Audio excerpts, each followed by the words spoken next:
Just couldn't say enough about our guys during the bye week and the preparation to get ready for UT Chattanooga. I know obviously the score indicates we shut them out on defense, put up some points on offense, but I really respected that team, the way they ran the ball. I think they're 3-0. I don't care what level you're at if they know how to win games. So I think our guys locked into it. Definitely some things we got to correct. I would have liked to get some points before the end of the first half. I didn't like the way we started the second half, but we got a lot of guys more valuable experience today, especially some of the backups. Got some new faces in on defense, Jared Beatty and a couple other guys. So excited where we are.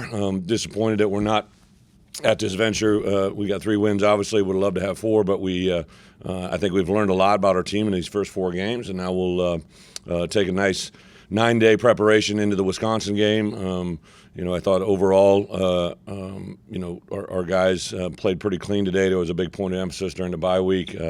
Still some things we got to improve. Obviously, Pat got that one call back by a holding call, so we got to eradicate that. But our guys played a lot better execution, and really for 4 quarters, I thought played a pretty complete game. So we'll take it from there. Open up for questions.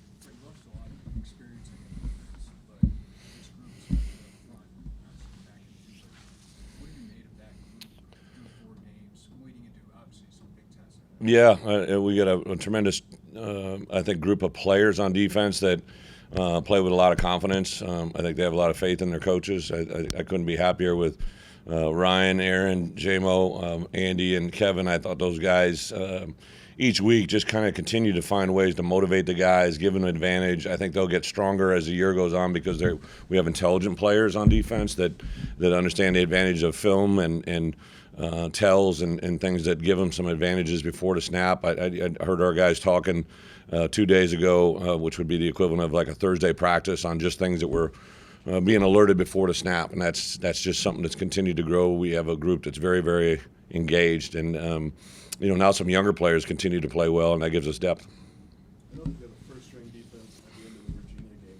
Asked back in to maybe keep that touchdown streak going. How much do you think that has built on itself? Ryan and I had a conversation about that on Sunday after that Virginia game. That group wanted that, right? I think they felt hollow after that Indiana, ending, and they wanted to be able to, prove to themselves mentally and physically that they could do that. And I don't know the exact factor on our season, but I do think that's a point that our guys now have learned that lesson, and hopefully we can carry it forward because now obviously the stakes have gotten a lot higher for the rest of our games to be Big Ten conference opponents.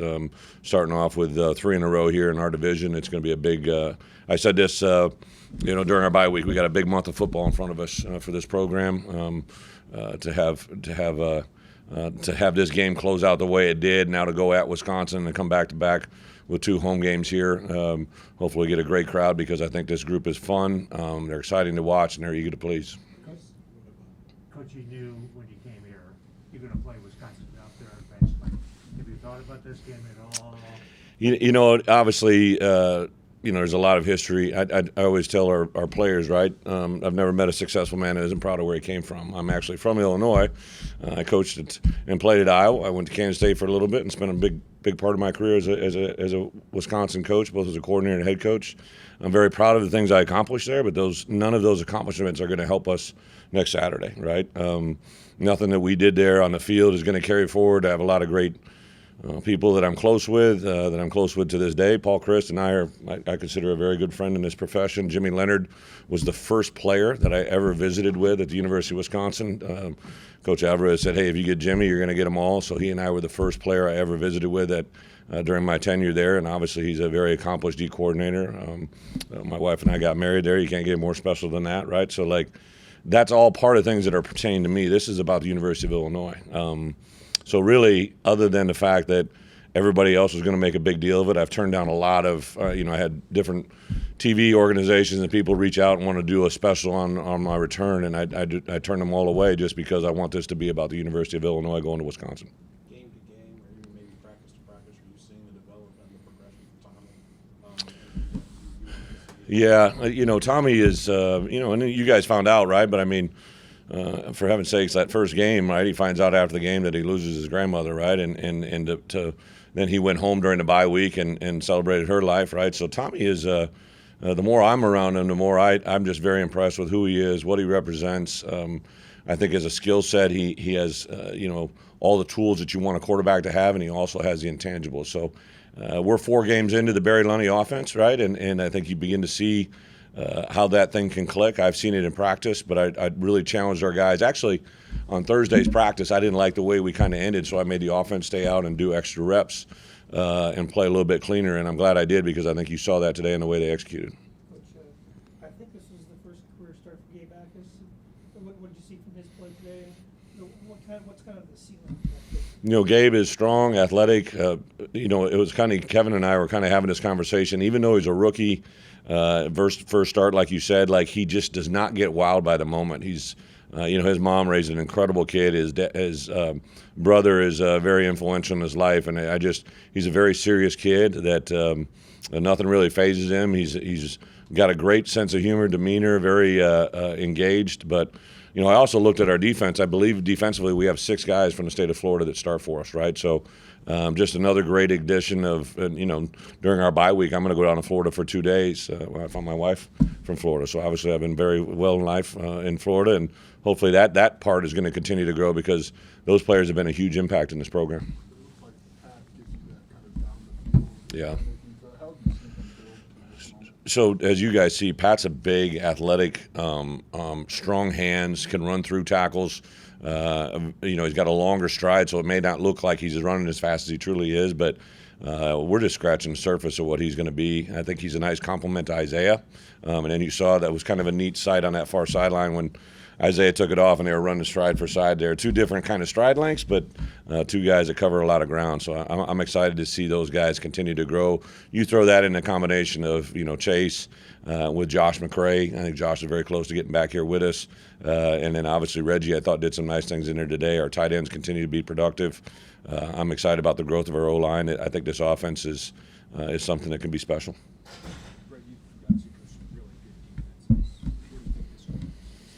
You know what I like about this defense is they're kind of a group that they're kind of the bad news bears, right? They don't really have a marquee guy maybe. They're just got a lot of guys that really do a good job. Keith, Johnny, I thought in particular our interior nose play today was really good.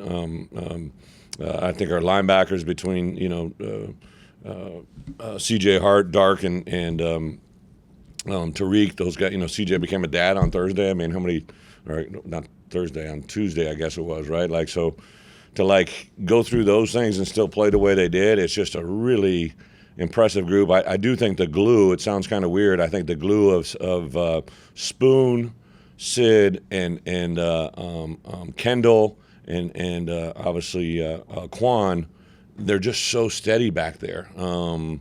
Ryan is a very good defensive coordinator, but what he really truly is, he's an incredible DB coach. I think him and Coach Henry both play off each other very, very well. And that group, when you're as solid as we are in the back end, it really allows you to do a lot of different stuff up front. This might be a small thing, but what explanation did you get from the official when he told Caleb and Hugh they couldn't maybe do the visualization stuff? Yeah. I'll wait and see what they say. That for as long as I've been here, they've been out there on the field doing that, but obviously it didn't set well with Mike, and he's in charge. The white hat gets to do what he wants to do. So I'm sure we'll ask during the course of the week what that is.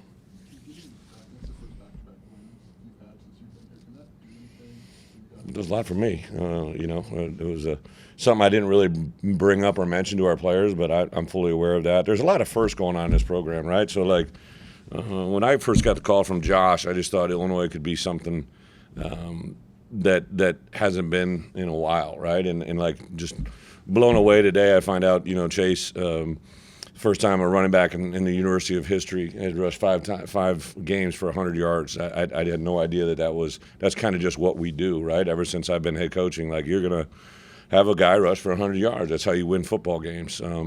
Today was the first time 2 receivers went over 100 yards, and we had a 100-yard running back. That's the first time in program history. Those are stats that I can't believe they're first. But we're not there. We're a 3-1 team, but I am excited about where we're at. I think we're just beginning to understand who we are. I really like the way this group works. I think they're going to be a very easy group to coach going into Wisconsin next week, and They're playing hungry, but this is our second rematch game, and I'm excited to see where we end up.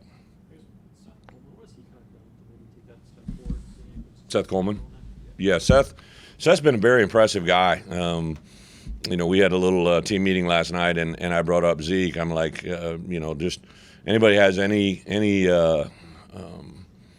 moments tomorrow, talking about today's game, where you need to be motivated, just think about what Zeke is going through right now, because him and Seth had done a really good job kind of building off of one another, and I think Seth took Gabe under his wing here, especially in the last couple of weeks, and that's the growth I've seen out of Seth. Like he was a real quiet kid when I got here. I'm not saying he's quiet all the time, but around the coaches he is, and his professional growth, his who he is, how he plays the game, how he learns the game. I give Kevin a lot of credit. Kevin Kane has got his attention and playing at a high level. There's one more. Anybody? Up front, Johnny Newton, you almost take it for granted that he's going to have a great game. Who's that? Johnny Newton. Mm-hmm. What did you see from him today and the rest of the Johnny just continues to saw wood, right?